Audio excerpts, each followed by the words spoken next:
Bonjour à tous, aujourd'hui on vous présente la M380D de chez Brother, machine à coudre et à broder.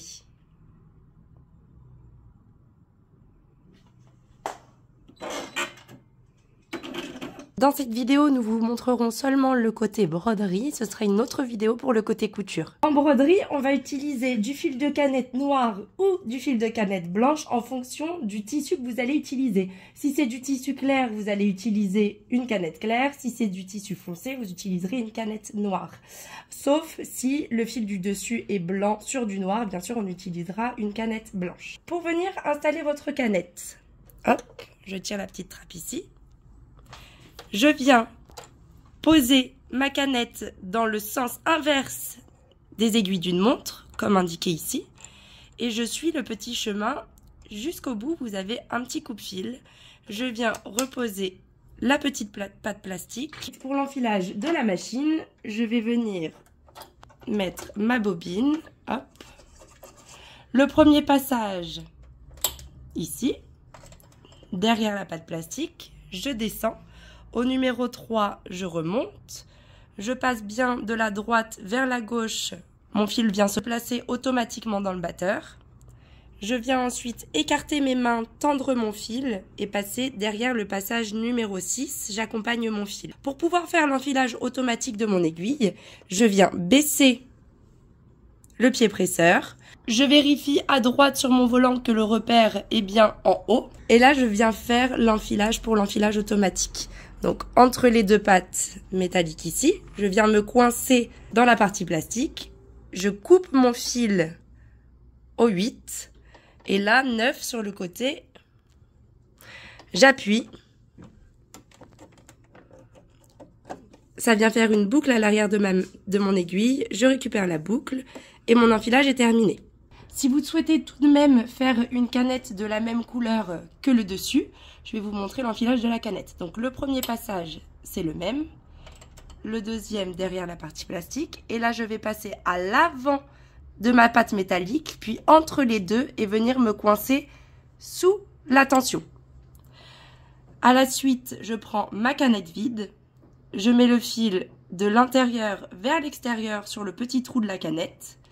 Je pose ma canette, je pousse, je maintiens le fil vers le haut et soit j'appuie sur ma pédale ou alors j'appuie sur le bouton play ici.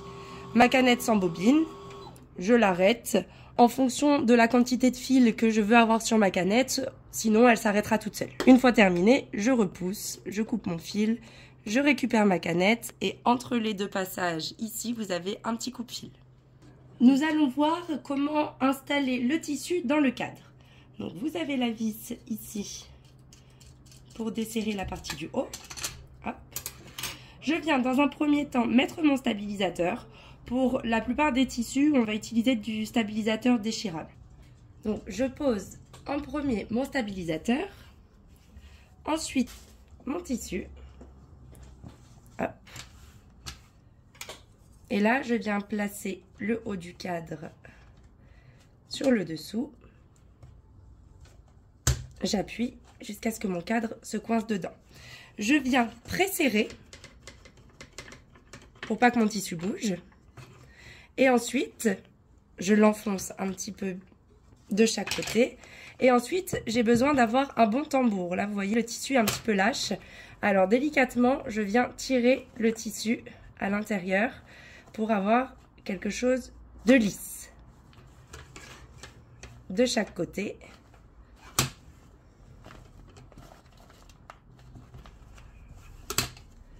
Un petit peu, hop. Voilà, mon tissu est bien lisse.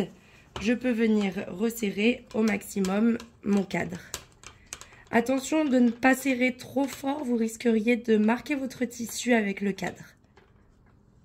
Voilà. Mon cadre avec mon tissu sont bien positionnés.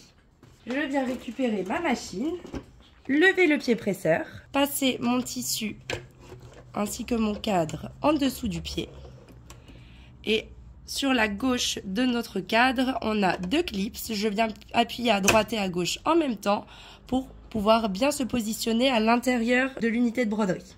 Pour éviter les accidents, je viens bien rouler mon tissu sur le côté. Pour programmer la machine, je vais sélectionner ce que je souhaite utiliser comme motif de broderie. Dans les 3 premiers menus, nous avons des menus ainsi que des sous-menus. Hop, je viens tourner ici et choisir le motif de broderie que je souhaite broder. Donc, premier menu, second menu, vous avez le nombre de pages qui s'affiche ici. Pareil pour le deuxième.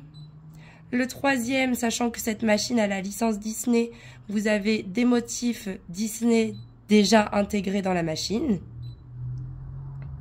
Donc pareil, des sous-menus. Hop. Et ensuite, on a les lettrages. Donc, le premier menu de lettrage, ça va être simplement pour les gros motifs. On ne va pas pouvoir faire de petites lettres avec les lettrages décoratifs. Premier lettrage décoratif, second lettrage décoratif. Et ensuite, on arrive dans les polices d'écriture plutôt standard. Je viens sélectionner la police d'écriture de mon choix. On va utiliser la première. Et je viens ici écrire ce que je veux. Donc là, on va écrire le prénom de notre chien, Reva. Un petit chapeau sur son prénom. Je viens tourner pour avoir les majuscules, les minuscules. Ici, je peux préprogrammer la taille de ma police d'écriture. Donc, le grand carré, ce sera pour les gros lettrages. Le second, ce sera pour les lettrages moyens. Et le dernier, pour les petits lettrages. Dès la première lettre, il faudra faire ce réglage parce que si vous avez un prénom qui est plus long, la machine n'autorisera pas le changement de grosseur de taille d'écriture. Il faut vraiment le faire à l'avance. Si vous souhaitez écrire une deuxième phrase, vous pouvez cliquer ici pour aller à la ligne et ensuite visualiser le texte complet en appuyant sur le ABC avec un petit V à côté. La petite gomme si vous souhaitez effacer. Ici, on vous indique la taille de cadre qui est possible d'utiliser pour ce que l'on a écrit. Ici, la dimension de la broderie. Et lorsque vous cliquez au-dessus, on va pouvoir visualiser selon la taille du cadre sélectionné. Ensuite, on clique sur placer. Et là, on va pouvoir venir modifier un petit peu l'aspect physique de la broderie. Le premier carré, on va pouvoir bouger l'emplacement de l'écriture, si vous voulez que ce soit plus haut ou plus bas par rapport au cadre. Le second, on va pouvoir venir diminuer la broderie ou au contraire l'agrandir, l'aplatir, l'élargir, tout ce que vous souhaitez faire. Là, on va la diminuer un petit peu pour pas que ce soit trop long à broder. Ensuite, vous allez pouvoir, avec le troisième carré, orienter votre broderie. Si le haut de votre t-shirt est à droite, vous allez pouvoir orienter à 90 degrés votre broderie, comme ça elle sera brodée dans le bon sens. Si vous avez fait une petite erreur d'orientation, vous pouvez venir cliquer ici pour remettre à zéro. Le quatrième carré va vous permettre de visualiser la broderie avec une autre couleur. Ici, on remet par défaut. Ici, si on a plusieurs écritures à la suite les unes des autres, on pourra faire plus une couleur ou moins une couleur en fonction de la ligne sélectionnée. Et ici, vous avez les différents types de couleurs disponibles. Là, je vais ajouter un motif de broderie pour pouvoir vous montrer la cinquième étape, l'effet miroir. Je vais prendre un petit papillon. Je vais venir le placer et là, on est dégrisé. Parce que avec le Reva, on ne pouvait pas faire un effet miroir car c'est une écriture, mais là, avec un dessin, on peut le faire. Hop, je clique dessus et mon papillon se met en effet miroir, donc de l'autre côté. C'était simplement pour la petite démonstration, je le supprime. Voulez-vous annuler la sélection du motif en cours? Oui, avec la petite gomme. Hop, je peux également bouger mon motif de broderie avec le doigt. Ici, sur les lettrages, on va pouvoir venir modifier la densité de points. C'est-à-dire que lorsque je zoome un petit peu mon motif de broderie, hop, on peut apercevoir qu'il y a un léger manque de densité de points sur certaines polices d'écriture. Ça, ce sera vraiment à regarder à l'avance pour voir si oui ou non vous avez besoin de modifier la densité de points. Donc, vous pouvez le faire ici. On est en moyenne sur du 100. Vous allez pouvoir le mettre à 105, à 110. Ça ne sert à rien de mettre trop de densité de points. Vous risquez d'avoir un lettrage grossier et qui peut paraître boudiné si vous mettez trop de densité de points. Donc là, on va le laisser sur 110. Ici, vous allez pouvoir modifier l'orientation de votre lettrage. Si vous voulez que ce soit arqué, si vous voulez que ce soit plutôt bombé ou à l'inverse, que ce soit en escalier. Ça, c'est visuellement parlant ce que vous souhaitez comme rendu. Ok. Ensuite, on va pouvoir rechanger encore la police d'écriture malgré qu'on ait déjà sélectionné. On peut revenir sur nos pas en fait pour rechoisir la police d'écriture si vous avez fait une erreur. Ici, on va pouvoir modifier l'espacement entre chaque lettre, si vous voulez que les lettres soient plus ou moins espacées les unes des autres. Ici, on va pouvoir venir découper une seule lettre ou bien les unes après les autres. Ça évite de faire ajouter à chaque fois. Et grâce à ça, vous allez pouvoir modifier la couleur seulement d'une seule lettre. Ici, vous allez pouvoir sélectionner la lettre de votre choix et venir en grossir qu'une seule ou plusieurs en fonction du résultat que vous souhaitez. Hop, si je fais Select, mon carré rouge se déplace seulement sur le R et là sur le EVA, de Reva. Voilà, donc si je veux modifier le R, que ce soit un petit R et un gros lettrage à côté, je peux le faire. Ici, la petite gomme, comme tout à l'heure, je sélectionne ce que je souhaite grâce à mon carré rouge. Je viens effacer ce que je souhaite supprimer. La petite poche avec la flèche rouge va vous servir d'enregistrement, de sauvegarde de votre broderie. Ici, si j'appuie dessus, je vais enregistrer mon motif de broderie, soit dans ma machine pour qu'à chaque fois que je l'éteigne et que je la rallume, ça me refasse toujours le Reva avec le petit R et le Eva en gros, avec les différentes couleurs d'écriture aussi sur le même mot. Soit je peux l'enregistrer en branchant ma clé USB sur la droite ici, et du coup l'enregistrer sur la clé, ou alors l'envoyer directement en Wi-Fi sur mon ordinateur. Donc là, je vais l'enregistrer dans ma machine, je vous montrerai comment le récupérer après. C'est enregistré dans ma machine, je peux maintenant faire fin d'édition, et là, je vais pouvoir venir checker où sera positionnée ma broderie. Ici, j'ai encore la possibilité de descendre ou de remonter mon motif de broderie. Une fois que je pense l'avoir placé correctement, je vais venir appuyer sur le premier carré et regarder le haut de mon mot, le bas de mon mot, tout à gauche et tout à droite, et ici le centré. Vous avez dans les accessoires une grille plastique à positionner sur votre cadre pour voir si vous êtes bien placé par rapport à votre tissu, ou alors vous venez en amont faire une petite croix avec une crétailleur où vous fassiez un repère visuel. Là, je fais OK.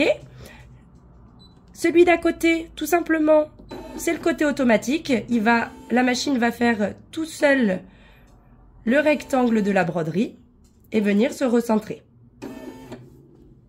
Donc ici, la petite poche qu'on a vue juste avant, on a la possibilité de réenregistrer notre motif. Et maintenant, je vais pouvoir cliquer sur broderie. Ma machine est enfilée en haut et à la canette en dessous. On m'indique sur l'écran le pied à utiliser, donc le Q qui est noté ici. Le nombre de points que la machine va faire. Elle va prendre 5 minutes à me broder le motif et on va avoir 2 changements de couleur, un pour le rouge et un pour le noir. Là, donc, j'ai mon R en rouge. Je vais pouvoir lancer ma machine. J'abaisse mon pied presseur et tout simplement, je clique sur le vert. Ma machine se lance.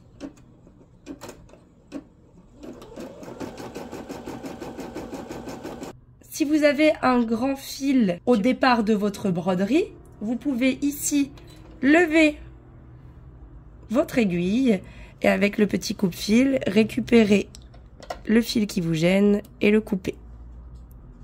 Hop. Ou alors vous attendez la fin de la broderie.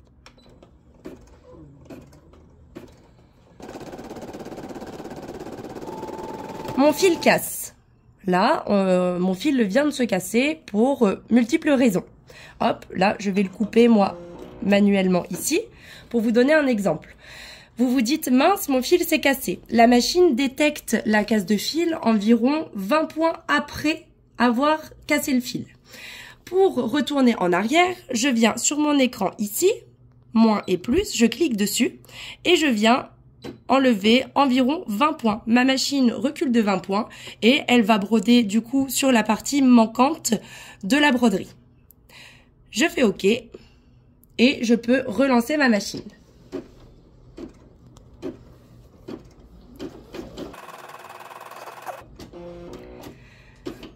La machine s'arrête, je lui ai demandé que le R soit en rouge et que le EVA soit en noir. Elle s'arrête pour que je puisse changer la couleur de mon fil. Je récupère donc ma bobine rouge, je l'échange avec ma bobine noire et je viens refaire l'enfilage. L'enfilage est relativement rapide vu que l'on a l'enfilage automatique de l'aiguille. Hop. Je récupère la boucle et je suis prête. Je peux relancer ma machine pour le côté noir.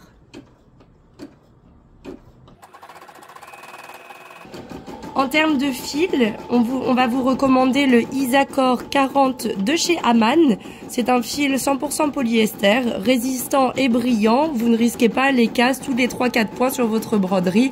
C'est vraiment un fil de bonne qualité et résistant. Sachant que les lettres sont proches ici, que c'est du minuscule, la machine ne m'a pas coupé le fil entre chaque. Or, elle l'a fait avec le R majuscule et le E du coup minuscule. Elle a coupé entre les deux. Ça, vous pouvez le désactiver ici sur l'écran si vous voulez que la machine ne coupe jamais votre fil et vous le faire manuellement. Vous le désactivez ici et votre machine ne coupera pas le fil entre deux. Une fois la broderie terminée, la machine me l'indique. Je dis OK. Je peux lever mon pied presseur, appuyer hop, sur la partie métallique, hop, enlever mon cadre et récupérer ma broderie. Je peux venir ici couper les fils qui n'ont pas été coupés par la machine. Je viens ici desserrer mon cadre pour ne pas endommager la fibre de mon tissu en tirant dessus. Hop, je desserre, j'enlève le cadre du haut. Je récupère ma broderie. Maintenant, je vais vous montrer en hors cadre comment utiliser un tissu élastique ou faire une broderie sur un tissu qu'on ne peut pas tendre. Je viens positionner mon stabilisateur déchirable sans mon tissu. Je serre correctement mon cadre pour que mon stabilisateur ne bouge pas. À la suite, en exemple, je vais prendre du Minky, parce que si je viens tirer pour tendre mon tissu, mes petites boules de Minky ici ne vont pas être jolies une fois qu'elles seront brodées. Donc, je viens prendre une bombe de colle adhésive temporaire, c'est très important, et ensuite, je viens mettre hop, de la colle temporaire sur mon stabilisateur. Et je viens apposer mon tissu directement sur mon stabilisateur. C'est délicat. Il ne faut pas tirer sur les bords du tissu après pour pas que ça bouge tout simplement. Mais si vous êtes délicat, ça ne bougera pas, il n'y a aucun souci. Vous pouvez, si vous avez peur, venir mettre des épingles des 4 côtés du cadre, en faisant attention bien sûr que la broderie ne vienne pas taper sur les épingles, pour un petit peu plus de sûreté. Sinon, ça ne craint pas. Hop, on vient récupérer la machine, on vient positionner notre cadre comme sur la broderie précédente. Hop. Cette technique, elle va être très pratique également pour les petits endroits. C'est-à-dire, si vous avez un petit rectangle de tissu qui ne rentre pas dans votre cadre en 10 par 10, vous allez mettre du stabilisateur, coller votre petit bout de tissu ici, style un nœud papillon ou un bord de colle ou autre, et pouvoir faire votre broderie dans un coin de votre tissu. Cette technique est également utilisée pour les textiles très extensibles. Les t-shirts en jersey ou autres, c'est vraiment l'idéal pour broder sur ces matières-là. Sur mon écran de brodeuse, pour retourner à l'écran d'accueil, j'appuie ici. Ça m'enlève tout ce qu'on a fait avant. Je dis OK.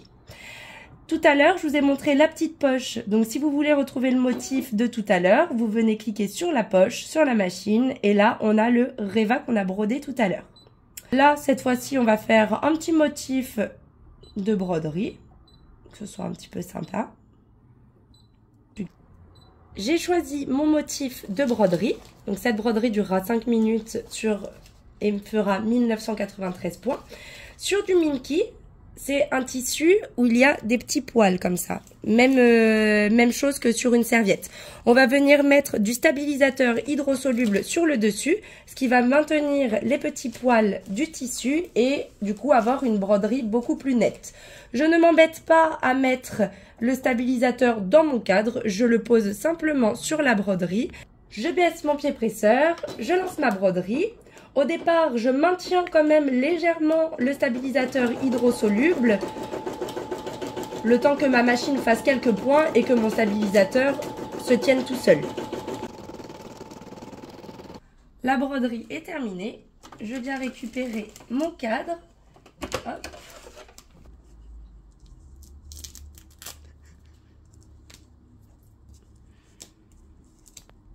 J'arrache toutes les petites parties ici. Allez-y doucement quand vous arrachez le stabilisateur hydrosoluble pour pas endommager les fils de broderie à côté. Hein. Les petites parties qui restent comme ça d'hydrosoluble, vous prenez soit une éponge avec de l'eau chaude ou tout simplement un spray où vous avez rempli de l'eau chaude dedans et le stabilisateur hydrosoluble ici va venir s'enlever tout seul. Hein. Sinon vous prenez une pince et vous arrachez hop, ce qu'il reste ici. Ensuite, vous coupez tous les fils qui dépassent et sur l'envers, donc là vous enlevez absolument tout. La technique hors cadre, ça nous permet vraiment d'avoir une broderie bien à plat. On n'a pas du tout de broderie tirée en avant, en arrière, vraiment la broderie est bien à plat. Sur l'envers, pareil, vous venez simplement arracher le stabilisateur qu'on a collé tout à l'heure.